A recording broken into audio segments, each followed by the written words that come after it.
이 세상에는 우리가 이해하기 힘든 일들이 일어나곤 하는데요. 그 중에는 위험한 사고를 겪은 후 극적으로 살아남아 자신도 모르는 초능력이 생긴 사람들이 있습니다. 예전에 없던 새로운 능력이 사고 후 갑자기 생겨난 사람들인데요. 오늘은 영화나 드라마에서나 가능할 법한 이야기로 죽다 살아난 사고를 겪은 이후 놀라운 초능력이 생긴 사람들의 사연을 소개하겠습니다.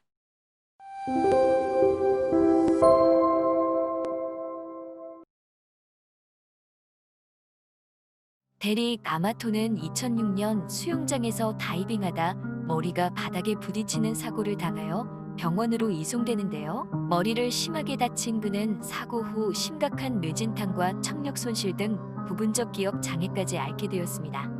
하지만 그는 이 사고가 생애 최고의 선물이었다고 말하는데요. 바로 사고로 그에게는 새로운 음악적 재능이 생겼기 때문입니다. 사고 후 우연히 친구 집에서 피아노를 본 아마토는 자기도 모르는 무언가에 이끌려 피아노 앞에 다가가게 되었고, 음악을 전혀 배운 적이 없었지만 갑자기 머릿속에서 떠오르는 음표에 따라 악보를 읽고 능숙하게 피아노를 연주할 수 있게 되었다고 합니다.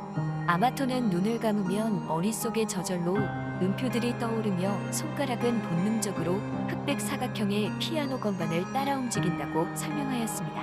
현재는 작곡과 피아니스트로 활동하고 있으며 8개의 악기를 연주할 수 있고 2개의 앨범까지 발매한 그는 갑자기 생겨난 능력에 자신도 정확한 이유는 모르지만 자신에게 주어진 재능에 항상 감사하며 살고 있다고 합니다.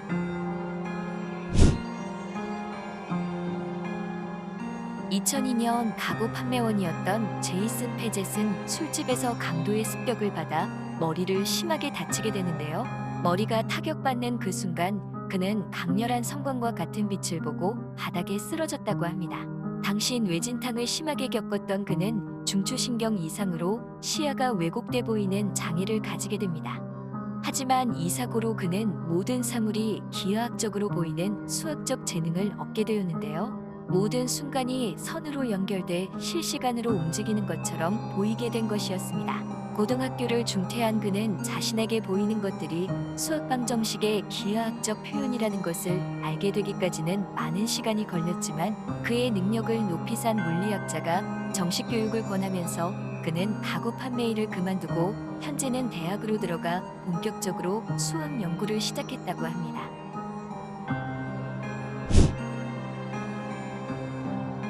지압사로 일하던 존 사키는 취미로 골프를 즐기는 여느 누구와 다를 바 없는 평범한 남성이었습니다.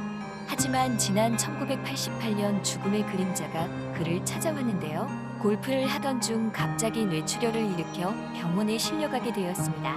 병원에서 긴급 수술로 결국 뇌의 일부를 잘라내야만 했던 존 사키는 회복하자마자 꿈에서 초현실적인 장면들을 반복해서 보게 되고 그걸 바탕으로 자신의 꿈을 그림으로 표현하고 싶다는 욕구를 느껴 결국 직장까지 그만두게 되었습니다. 예술가로 전향해 그림과 조각에 빠져들었고 곧 언론의 주목도 받게 되었습니다.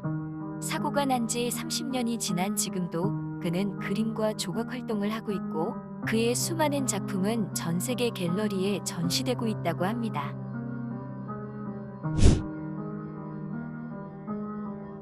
2009년 49세의 리일 세그는 미국 콜로라도 목장에서 골짜기로 추락하는 사고를 겪게 되었습니다.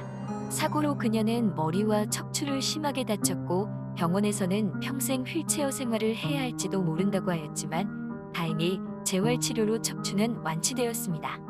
하지만 다친 머리는 회복되지 않아 자신의 어린 시절과 어머니도 기억하지 못하는 기억상실증에 걸리고 말았는데요. 사고 이후 그녀는 수학에 대한 관심이 갑자기 높아졌고 또한 이를 그림으로 표현하는 특별한 능력도 생기게 되었습니다. 그녀는 지금도 수학방 정식을 기반으로 한 이미지 형상화하는 창작을 이어나가고 있다고 합니다. 미국 뉴욕의 정형외과 의사인 앤서니 시코리아는 1994년 어느 날 야외 가족 모임 중 갑자기 번개에 맞고 쓰러지게 됩니다. 놀랍게도 그는 땅에 쓰러져 있는 자신의 육체를 보게 되는 임사체험까지 경험하게 되지만 다행히 다시 의식을 회복하게 됩니다. 하지만 사고 이후 몇 달 동안 재활 활동을 하면서 일상생활을 되찾으려 노력하지만 매번 일에 집중하지 못하는 등 이상함을 느끼게 됩니다. 어린 시절 말고는 음악을 듣지도 않았던 그는 갑자기 사고 이후 매일 꿈속에서 음악을 듣고 있었고 또한 그것을 표현하고 싶은 작곡의 욕구가 생겨나기 시작하였다고 합니다. 결국 그는 피아노를 빌려 연습하기 시작했고 그때부터 점점 음악에 빠져 결국 작곡가가 되었고 지금도 음악 속에 빠져 살아가고 있다고 합니다.